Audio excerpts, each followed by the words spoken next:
Hi, welcome to this video in which I would like to dive into some of the less understood aspects of the distributed firewall that is part of the rebranded NSX product by VMware, formerly known as NSXT. In this video, I will show you how to create a scalable and efficient distributed firewall rule base. I assume that you already have some experience with the NSX product, and therefore I will not go into details on how to install and configure NSX or how to operate the graphical user interface. What I'm going to explain here applies to any of the currently supported NSX versions. My name is Rob van der Wouw. I'm a self-employed independent consultant living in the Netherlands. I have been working in the IT industry for 35 years now, predominantly as an infrastructure architect and as a networking and security consultant. In the past decade, I have specialized in software-defined networking and specifically in the NSX products that VMware bought with their acquisition of Nicira in 2012. I am not affiliated with VMware, and the opinions I express in this video are my own.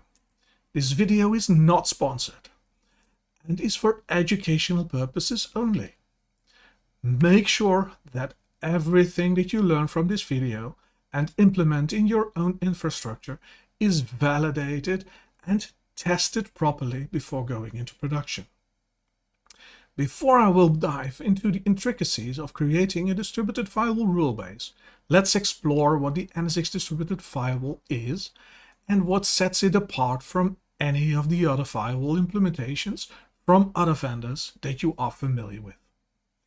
A basic understanding on how the NSX Distributed Firewall works is essential for understanding how to build a proper firewall rule base. The NSX Distributed Firewall is unique compared to other firewall implementations because it is implemented on top of your workloads instead of somewhere between your workloads and the rest of the network. Instead of having one centralized firewall through which all traffic has to go between the security zones that you want to protect, each virtual machine or other NSX-enabled workload has a firewall component implemented on each network interface card, virtual or physical, that is present in the machine. In essence, this means that if you have 2,000 virtual machines in a data center that are protected by the NSX Distributed Firewall, that you are running 2,000 firewalls as well, assuming one VNIC per VM. And each of these individual firewall instances can be configured with rules that are relevant and specific to these workloads. The beauty of NSX is that you can manage all these firewall rules via one single pane of glass instead of having to maintain them individually. This is done by creating policies that can be applied to specific workloads. NSX provides a structured approach to organize these policies, so you can keep an overview of all the security policies in your environment. The basic organization is as follows. First, you can create policies that can be classified as emergency policies. These are policies that will always be evaluated first, and these are ideal to implement quarantine policies. For example, you can create a policy that denies all traffic to and from a workload that is applied to that workload only when a specific tag is placed on it, for instance, when malware is detected. Next are the infrastructure policies. These are the policies that you want to apply to all workloads because they are needed to run them properly. Think of traffic towards DNS, Active Directory, and logging servers. The next category are the environment policies. VMware has created this section to provide you with the option to specify different zones in your network that might need to be separated from each other. Think of test, development, acceptance, and production.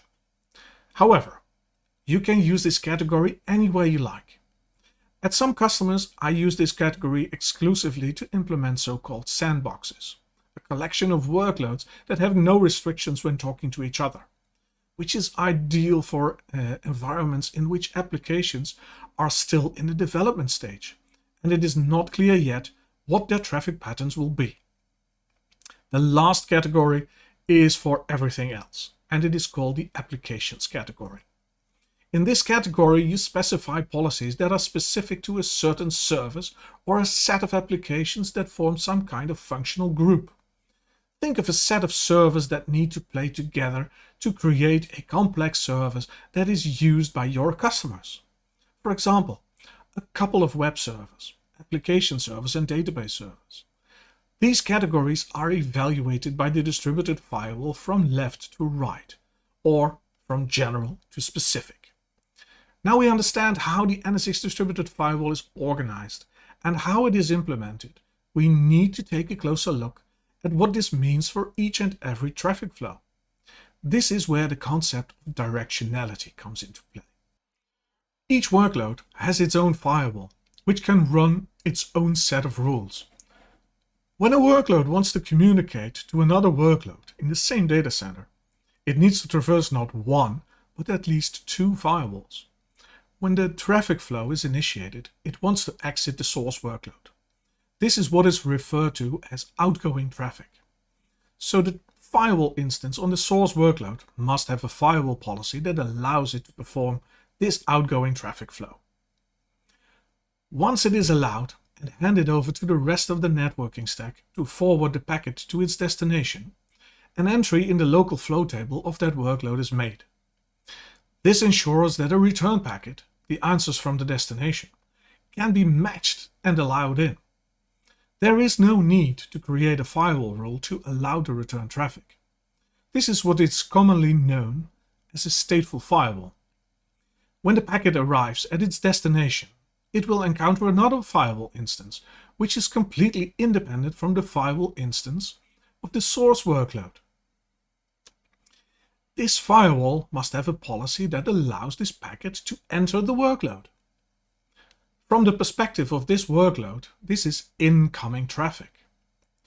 When the firewall instance on the destination workload has a firewall policy that allows this traffic, this will be passed on to the workload and, similar to the source firewall, an entry in the flow table of the destination firewall instance will be created. This will allow the workload to send outgoing return packets as answers to the source workload without the need to also define an outgoing policy for established traffic. Indeed, another instance of a stateful firewall. The big takeaways from this explanation are the following key aspects that you need to remember to understand what follows. First, each VNIC of a virtual machine runs its own dedicated instance of the NSX Distributed Firewall. The more workloads you run, the more instances the NSX manager needs to configure and provision. Second, you can create policies that apply to all workloads or to just a small group of workloads. And third, firewall rules within a policy are directional. You can specify them to apply only to incoming or outgoing traffic, or when needed to both directions. These rules are by default stateful, eliminating the need for additional rules for return traffic. Now that we have briefly discussed the distributed nature of the NSX East-West firewall, we need to have a look at how a firewall policy can be constructed. A policy is just an organizational tool that allows you to group a set of firewall rules together, which makes it easier to maintain an overview of all rules in a large environment. There are a few attributes that govern the behavior of rules within a policy.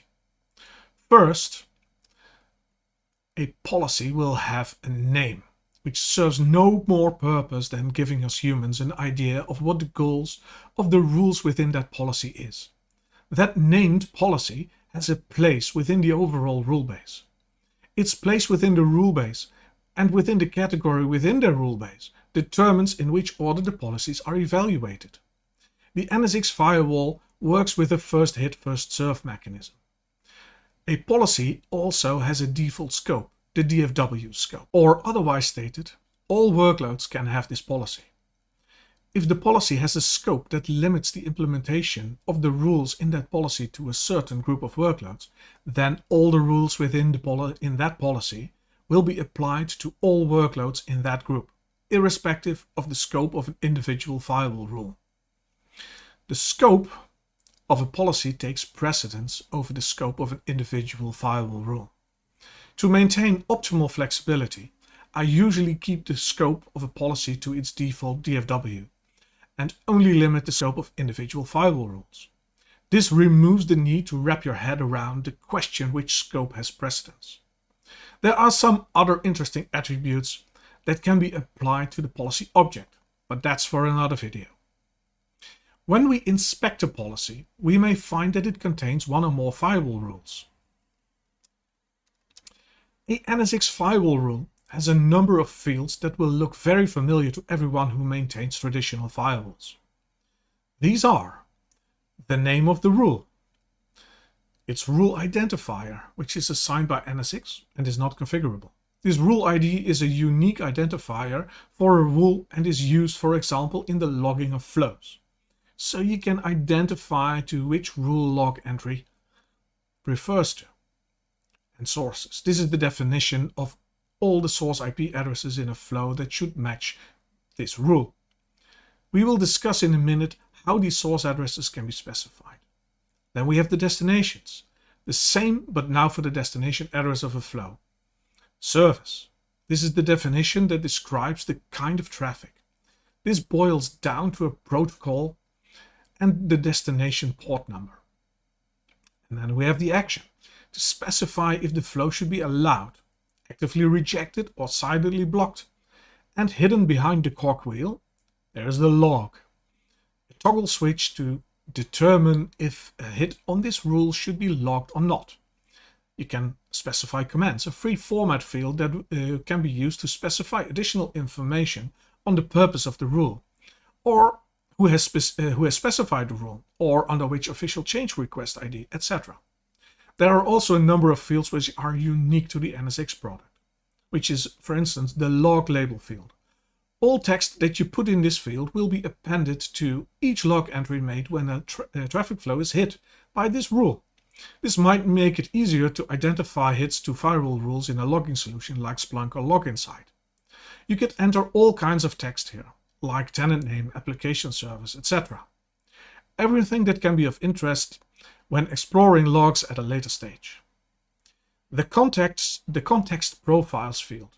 The NSX Distributed Firewall has a layer 7 deep packet level inspection capabilities comparable to other next generation firewalls. The context profile attached to a rule can help to further identify the contents of the traffic like the TLS version used.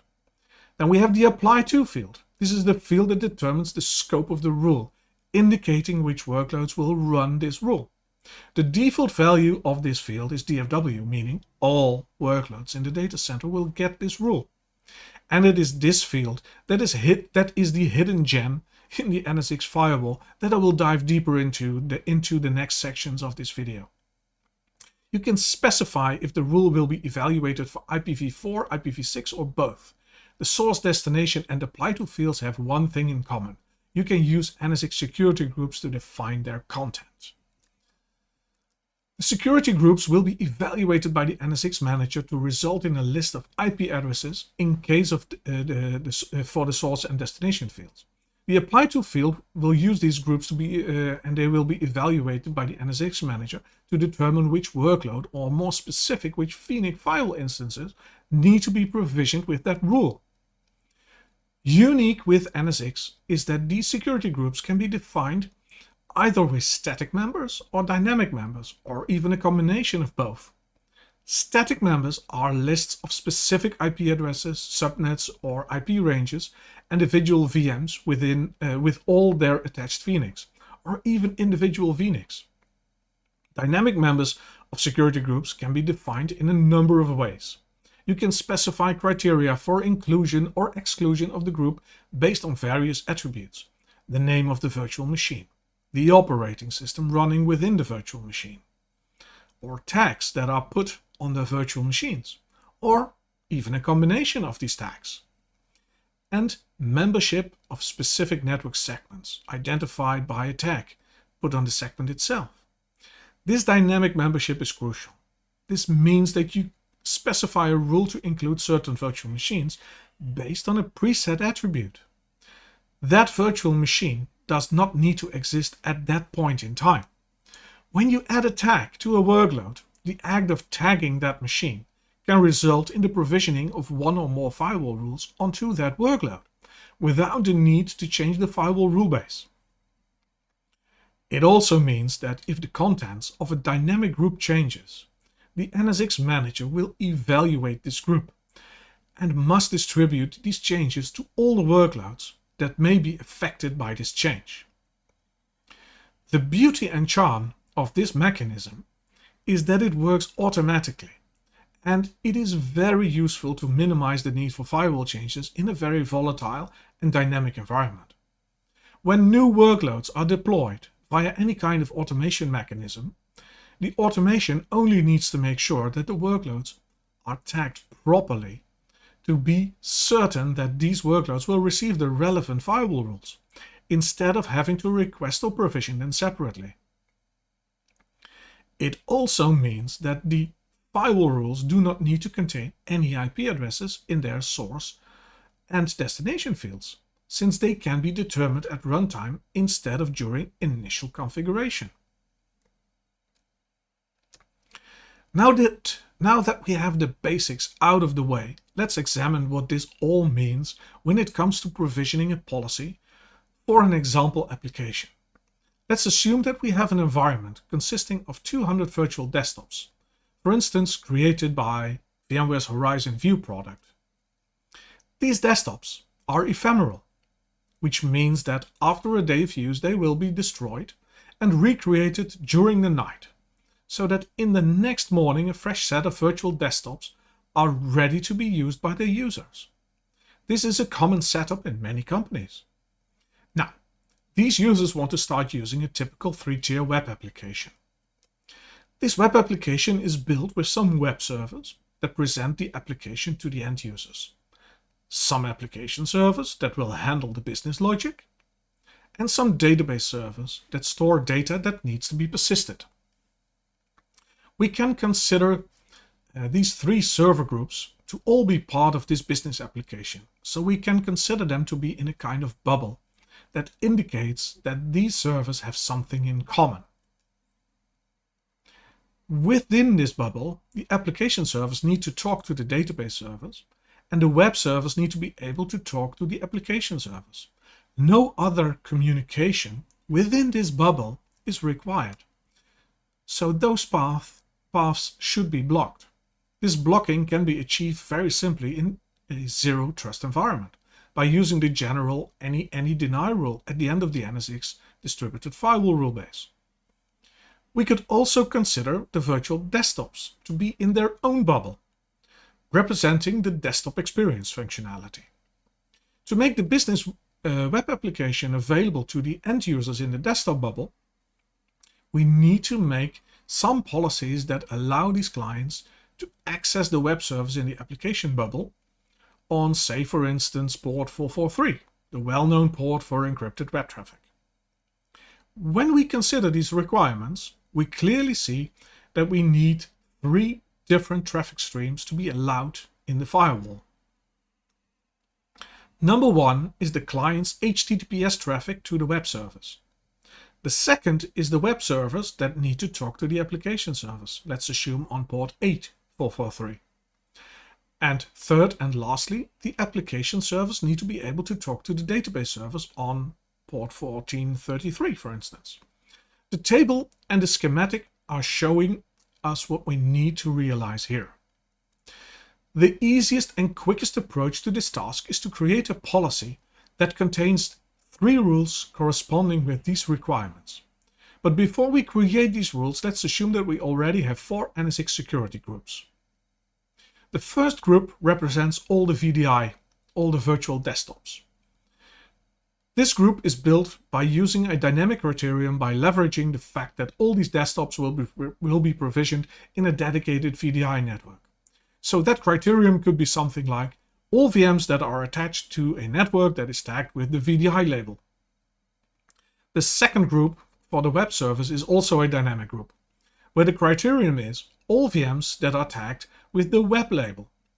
You can now obviously guess how the two other groups for the application and database service are created. With these four groups, we could create the following policy. The first rule allows the VDI members to access the web server group members on the HTTPS service. The second rule allows the web server group members to access the application server group members on a custom port for 8443. The third and last rule allows the application server members to access the database server group members on the Microsoft SQL service running on port 1433. All done! But now explore the consequences of this method of building firewall policies.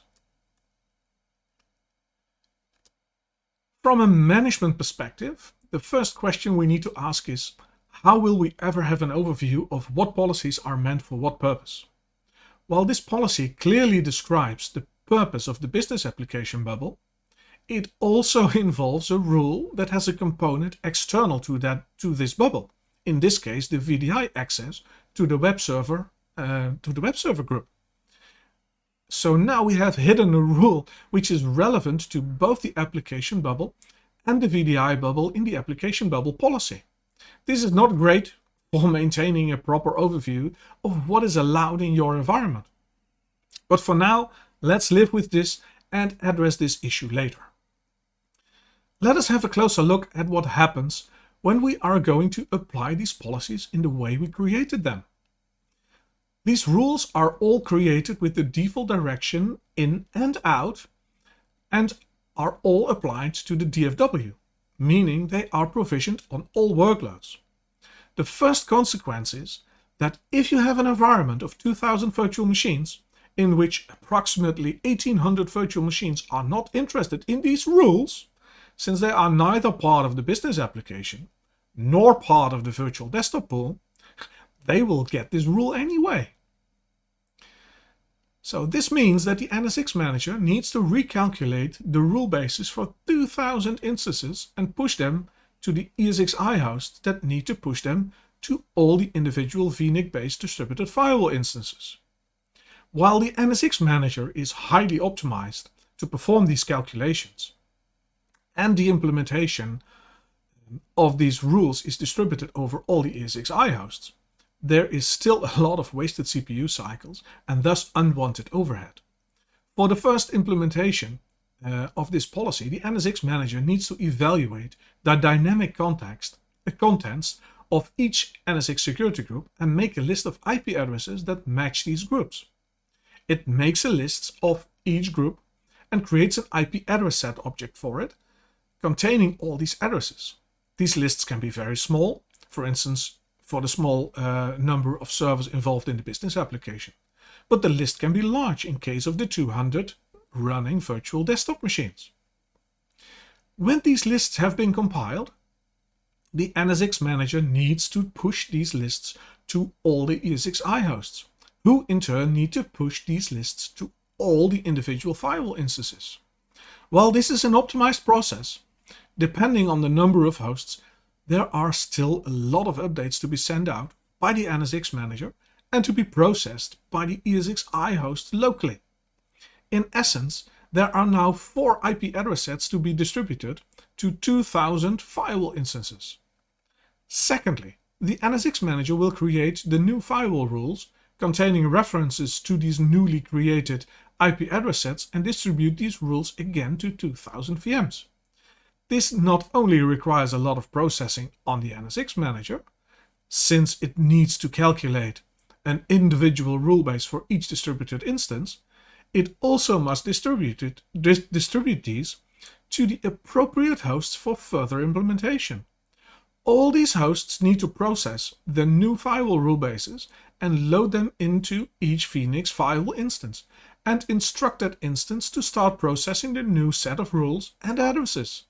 While this is beneficial for the 200 desktops and the servers belonging to the business application bubble, you will by now begetting the notion that we are wasting a lot of resources on all the other workloads.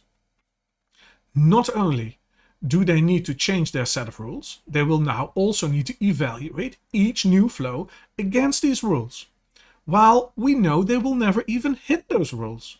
And even though we know that this processing is highly optimized, it still is a waste of resources. In the end, this does not scale well.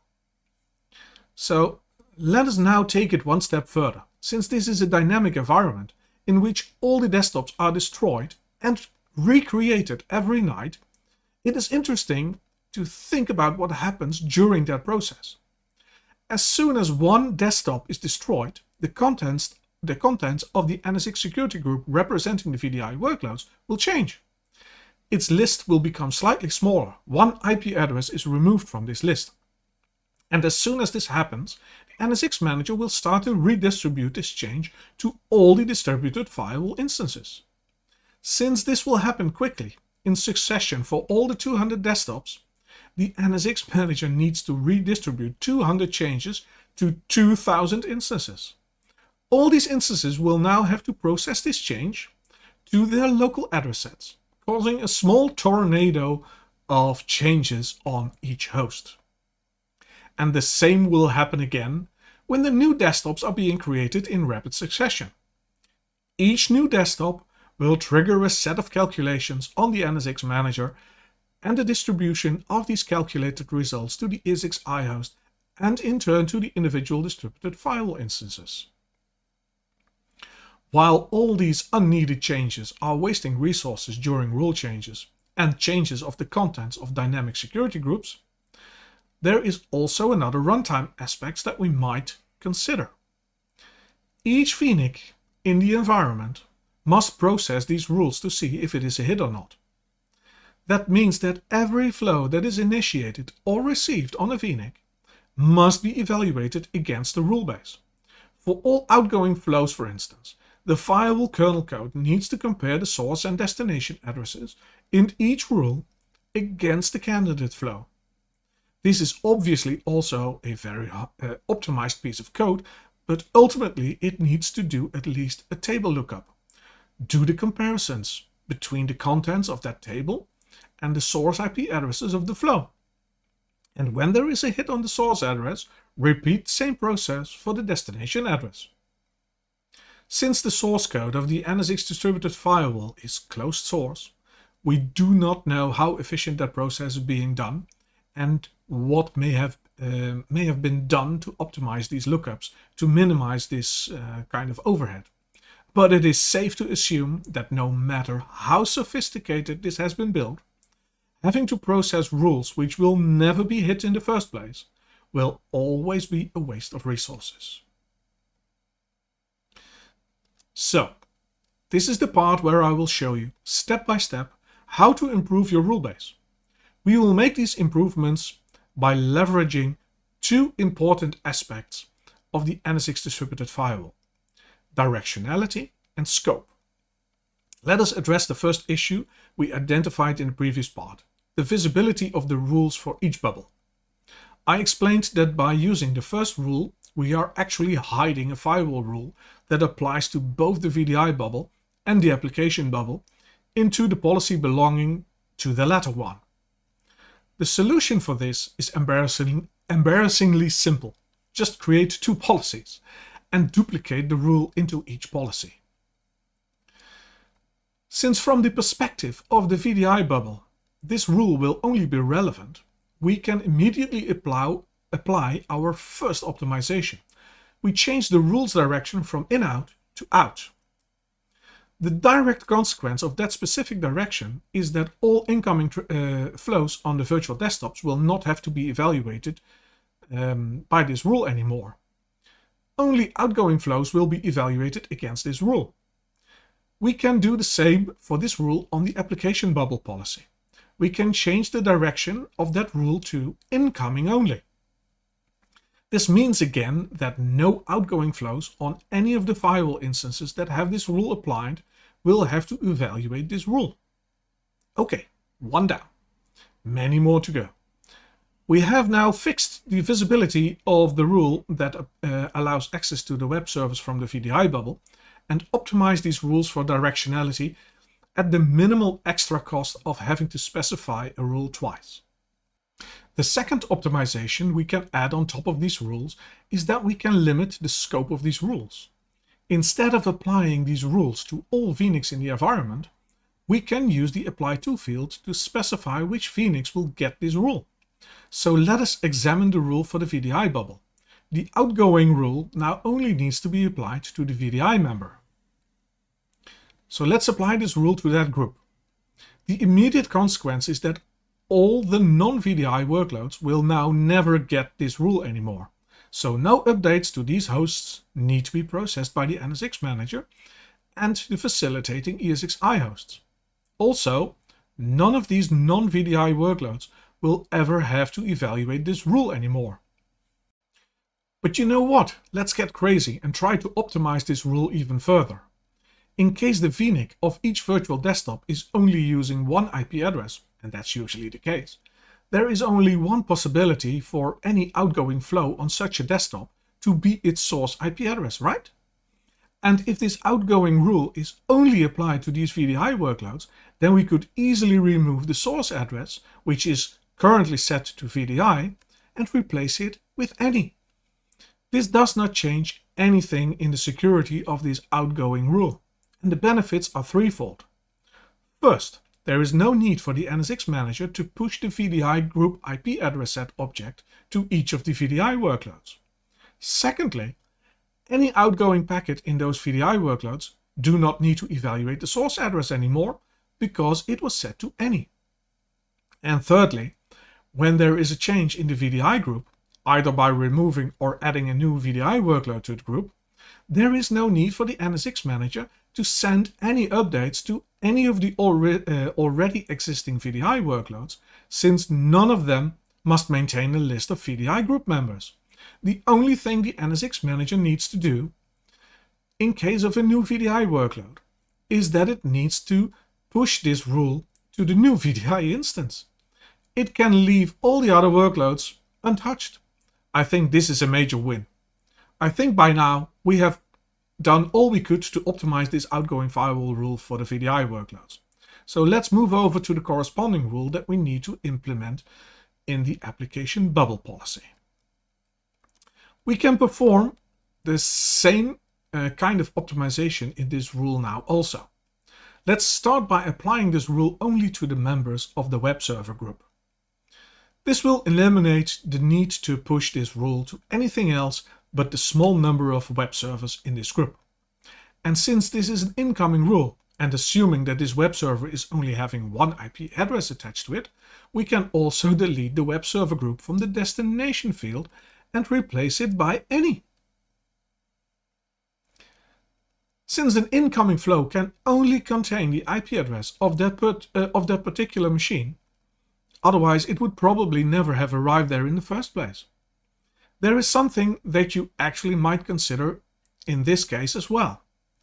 In a full zero trust environment, you will always need to have an outgoing rule present to access something elsewhere in the environment. So you might consider removing the source group, which is now set to VDI, and replace it with any as well. However, this is a slippery slope, since any VM in the environment that has a rule to allow outgoing HTTPS traffic to any destination whatsoever will also be able to access this web service, even if it is not intended to do so. Specifying a source to limit access to this web service is a good protection measure to limit its attack surface. This optimization can be done, but you need to be aware that you are turning this web service into a public web service. Whether or not to do this is up to your risk appetite, but also to the number of future changes that you want to prevent in case more workloads need to access this service than initially thought. We can now focus on the last two firewall rules. Since both rules are pertaining only to workloads running within the application bubble, we do not need to split them into separate in-out rules and apply these to the individual groups. we can use the option to create one rule for each flow with the in-out default direction attached to it. The optimization now consists only of applying these rules to the appropriate groups. The rule that allows web servers to access the application servers on port 8443 can now be changed into a rule that is applied only to the web server group and the app server group. The same applies to the last flow, which allows application servers to access the databases. This flow can be applied to only the app server group and the database server group. Let's wrap this up. I have now optimized my rule base to become better organized, and it will give me a better overview of what is happening in each bubble. I also ensured that any change in the environment will only result in the minimum number of changes to be processed and pushed by the NSX manager to the hosts that you are running. I eliminated all the unwanted and unneeded rules from the workloads that will never hit those rules anyway. And lastly, I could even find ways to optimize the amount of resource usage in the runtime process of checking if a flow is matching a certain firewall rule or not. I hope that you have learned something from this lengthy video, and congratulations if you made it all the way to the end. Do not like or subscribe, since I don't care about that at all, but have a nice life.